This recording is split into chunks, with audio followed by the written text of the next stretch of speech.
अस्सलाम वालेकुम।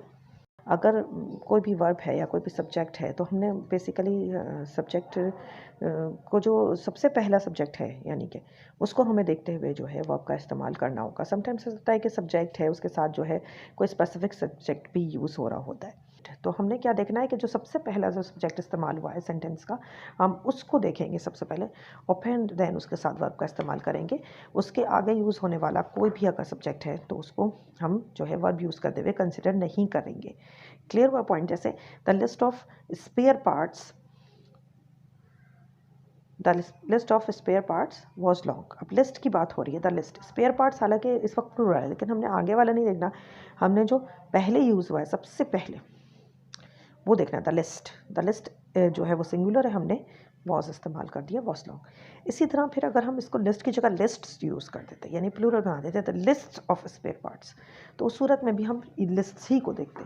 तो लिस्ट जो है वो हमारा जो एस लग जाता है लिस्ट, तो उस सूरत में ये प्लूरल बन जाता। तो हम उस वक्त वॉज की जगह क्या इस्तेमाल करते, वर्ड लॉन्ग इस्तेमाल करते। The list of spare parts word long. अच्छा, इसके अंदर जो है आपको फ़र्क समझ आ गया। अब हम कोई और एग्जांपल ले लेते हैं, जैसे कि even an animal. An animal तो सिंपल है, अब इवन एन एनिमल एक ही वर्ब है इस्तेमाल हुआ। एन एनिमल है सिंगुलर सब्जेक्ट है तो हमने हैज़ इस्तेमाल किया, हैज़ इट्स ओन डायरेक्टरी। तो हैज़ इट्स आ गया, इट्स भी इसलिए आया है कि ज़ाहिर सिंगुलर था। अब इवन एनिमल्स हैव, यहाँ पे हैव इस्तेमाल हुआ। हैव क्यों इस्तेमाल हुआ? बिकॉज एनिमल्स आ गया तो हैव प्लूरल वर्ब हमने इस्तेमाल किया। अब इट्स नहीं आ सकता क्योंकि एनिमल्स का जिक्र हो रहा है, तो होगा देयर ओन टेरिटरी। क्लियर हुआ पॉइंट कि हमें ये चीज़ खास ख्याल रखना है कि जब भी हम सब्जेक्ट यूज़ करें तो अपने पहले वाले सब्जेक्ट को कंसिडर करके वर्ब इस्तेमाल करें, और जब हम सब्जेक्ट को कंसिडर करके वर्ब इस्तेमाल करेंगे तो उसके बाद यूज़ होने वाले प्रोनाउन का भी ख्याल रखेंगे कि वो प्रोनाउन जो है, अगर हमारा जो सब्जेक्ट था सिंगल था तो प्रोनाउन जो आ गया कहीं इस्तेमाल हुआ है पॉजेसिव प्रोनाउन, तो वो भी सिंगुलर ही होगा, तो हम उसको प्लूरल नहीं इस्तेमाल कर सकते। और अगर वो प्लूरल है सब्जेक्ट तो ज़ाहिर है जो हमारा प्रोनाउन है वो भी प्लूरल होगा।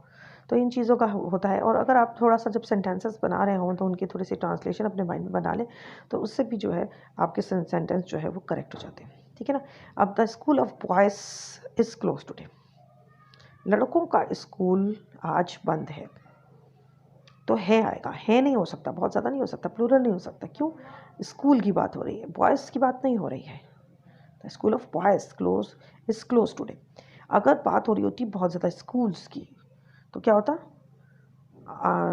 स्कूलों की बात हो रही होती, तो फिर उस सूरत में हम चेंज कर देते यानी कि आर लगाते। The schools of boys are close today. समझ आई? अब तो ये बस चीज़ आपने ख्याल रखनी है कि जब फर्स्ट आपका सब्जेक्ट है, आगे के आपने कंसिडर नहीं करना, उसको नहीं देखना कि वहाँ पर कोई प्लूरलिटी है। अगर प्लूरल यूज़ हो रहा है तो उसे होने दीजिए। आपने ये देखना है कि सबसे पहला जो सब्जेक्ट आपने यूज़ किया है क्या वो सिंगुलर है या वो प्लूरल है। अगर कि वो सिंगुलर है तो आपने उसमें सिंगुलर वर्ब इस्तेमाल कर देना है, और कि अगर वो प्लूरल है तो आपने उसमें सिंपली प्लूरल वर्ब यूज़ कर देना है। आई थिंक आपकी समझ में अच्छी तरह आ गया होगा। Smart Education Academy, a distant learning platform.